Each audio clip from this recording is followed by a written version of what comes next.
প্ৰথমতে আজি ৮০তম যি আমাৰ স্বাধীনতা দিৱসৰ কাৰণে দেশবাসীলৈ শুভেচ্ছা জ্ঞাপন কৰিছোঁ আৰু ৮০তম স্বাধীনতা দিৱসৰ অভিনন্দন জ্ঞাপন কৰিছোঁ সমগ্ৰ দেশবাসী সমগ্ৰ অসমবাসীক। কিন্তু একেটা সময়তে আমি অসমৰ ৩খন জিলা চৰাইদেউ, শিৱসাগৰ আৰু যোৰহাট ৩খন জিলা এই স্বাধীনতা দিৱস উদযাপন কৰিবৰ কাৰণে যি মানসিকতা থাকিব লাগে, যি ফূৰ্তি থাকিব লাগে, সেই ফূৰ্তি আমাৰ মনত নাই আজি। তাৰ কাৰণটো হ'ল যোৱা 19 জুলাই তাৰিখৰ দিনা যি মহাপ্ৰলয় আহিলে নাগালেণ্ডৰ পৰা অসম পৰ্যন্ত যি মহাপ্ৰলয় আহিলে, সেই মহাপ্ৰলয়ে সমগ্ৰ ৩খন জিলাৰ সকলো আন্তঃগাঁথনি ভাঙি চিঙি শেষ কৰি থৈ গ'ল। 3খন জিলাৰ নম্বৰ 1। দ্বিতীয়তে অকল আন্তঃগাঁথনি নহয়, মোৰ নিজৰ বিধানসভা সমষ্টিৰ অতি কমেও ৮০% পৰিয়ালত 80% পৰিয়ালত পানী সোমালে, বানপানী হ'ল, ঘৰ দুৱাৰ কাৰোবাৰ একেবাৰে ভাগি ছিগি শেষ হৈ গ'ল, কাৰোবাৰ ঘৰ দুৱাৰ ধ্বংস হৈ গ'ল, কাৰোবাৰ ঘৰৰ ভিতৰত থকা সকলো ধৰণৰ সা সম্পদ ধ্বংস হৈ গ'ল।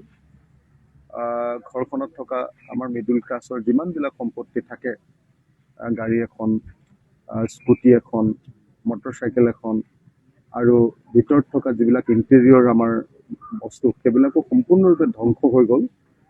আৰু ক'বলৈ গ'লে আমি একদম সম্বলহীন, আমি একেবাৰে একো নাইকিয়া মানে মানুহত পৰিণত হৈ গ'লো। কিন্তু দুৰ্ভাগ্যবশতঃ আমি দেখিছোঁ যে ইমান ডাঙৰ এটা ঘটনা ঘটি যোৱাৰ পাছতো চৰকাৰে আমাৰ প্ৰতি যি ধৰণৰ ৰেছপন্স দিব লাগিছিলে, সঁহাৰি দিব লাগিছিলে, স্বাধীন ভাৰতৰ এই ৮০তম বৰ্ষত সেই ৰেছপন্স কিন্তু আমি দেশৰ জনগণে পোৱা নাই।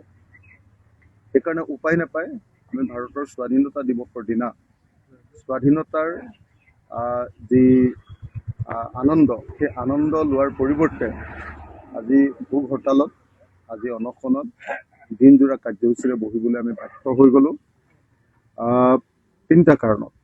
1 নম্বৰ কাৰণটো হ'ল যে যিমানবিলাক মানুহৰ ঘৰ দুৱাৰ ভাগি গ'ল, সমস্ত পৰিয়ালবিলাক আৰু দোকানবিলাক, যিমান দোকান আছিলে, ব্যৱসায়িক প্ৰতিষ্ঠান, সকলোকে আমাক 10 লাখ টকাৰ ক্ষতিপূৰণ লাগে।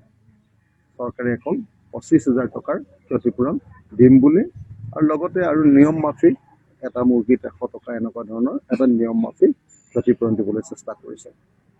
চৰকাৰে কৈছে যে 1,70,000, 1,70,000 পৰা 3,85,000 টকা পৰ্যন্ত ক্ষতিপূৰণ পাব পাৰিব, তাতকৈ বেছি কোনো পাব নোৱাৰে। এইটো দুৰ্ভাগ্যজনক, আৰু সেইকাৰণে 3,80,000 টকা নহয়, সৰ্বোচ্চ 3,85,000 টকা নহয়, 10 লাখ টকাৰ ক্ষতিপূৰণ দাবী কৰি আজি অনশনত বহিলোঁ। দ্বিতীয় কিন্তু মূল বস্তুটো হ'ল যে গোটেই ঘটনাটোৰ তদন্ত। ইমান ডাঙৰ ঘটনা সংঘটিত হ'ল, এতিয়ালৈকে চৰকাৰে এটা তদন্ত ঘোষণা কৰা নাই। অসমৰ মুখ্যমন্ত্ৰীয়ে প্ৰথমতে ইয়াক প্ৰাকৃতিক দুৰ্যোগ বুলি কৈছে যে ক্লাউড ব্ৰাষ্ট হৈছে, অৰ্থাৎ ডাৱৰ বিস্ফোৰণ হৈছে। কিন্তু ইতিমধ্যে আমি গম পালোঁ যে ক্লাউড ব্ৰাষ্ট যদি হ'বলৈ হয়, তেতিয়াহ'লে প্ৰতি ঘণ্টাত 100 মিলিমিটাৰ বৰষুণ হ'ব লাগিব। কিন্তু সেইদিনা নাগালেণ্ডতো 100 মিলিমিটাৰ বৰষুণ হোৱা নাই।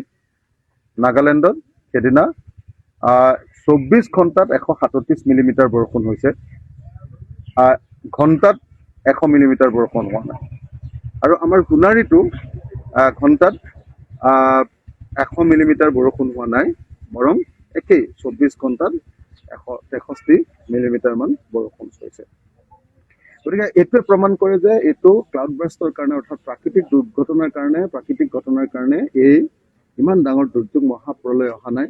1750 চনত কেৱল এই দুৰ্যোগ হোৱা বুলি আমি গম পাইছিলোঁ। 1750 চনত আহোম যুগত এনেকুৱা এটা ডাঙৰ দুৰ্যোগ আমাৰ দিখৌপুৰীয়া ৰাইজৰ ওপৰত হৈছিলে বুলি গম পাইছিলোঁ।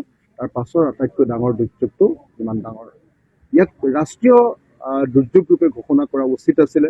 কিন্তু দুৰ্ভাগ্যৰ কথা যে এতিয়ালৈকে ৰাষ্ট্ৰীয় দুৰ্যোগ ৰূপে ঘোষণা কৰা নাই। প্ৰধানমন্ত্ৰী এবাৰৰ কাৰণে আমাৰ তালৈ অহা নাই, গৃহমন্ত্ৰী এবাৰৰ কাৰণে আমাৰ তালৈ অহা নাই, ইয়াক ৰাষ্ট্ৰীয় পৰ্যায়ত গুৰুত্ব প্ৰদান কৰা নাই আৰু সেইকাৰণে স্বাধীনতা দিৱসৰ দিনা ইয়াক ৰাষ্ট্ৰীয় দুৰ্যোগ নেশ্যনেল ডিজাষ্টাৰ ঘোষণা কৰিবৰ কাৰণে আমি ইয়াতে বহি প্ৰতিবাদ সাব্যস্ত কৰিছোঁ। তৃতীয় কথাটো হ'ল যে আমাৰ গোটেই জিলা তিনিখনৰ ইনফ্ৰাষ্ট্ৰাকচাৰ আন্তঃগাঁথনি কমপ্লিটলি ধ্বংস হৈ গ'ল।